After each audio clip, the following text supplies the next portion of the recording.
अजीज साथियों, अल्लाह हर उस आंसू से वाकिफ है जो तुमने मुस्कुराते हुए पलकों के पीछे छुपा लिया था। वो हर उस दुआ से वाकिफ है जिसके लिए हाथ उठाते हुए तुम्हारा दिल तकलीफ से फट रहा था। वो हर उस फरियाद से वाकिफ है जिसे तुमने तड़पते हुए जुबान में दबा लिया था। वो हर उस सदा से वाकिफ है जिसे तुमने करब के मारे सजदे में करते हुए अल्लाह को पुकारा था।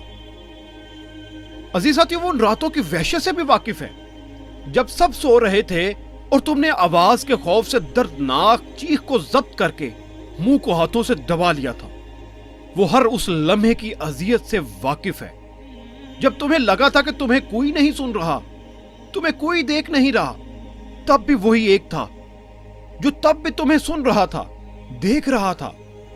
तुम उसे नहीं सुनते, लेकिन वो तुम्हें हर घड़ी हर लम्हा सुनता है। बस वही है कि उसके जैसा और कोई नहीं, कि उसके जैसा और कोई नहीं।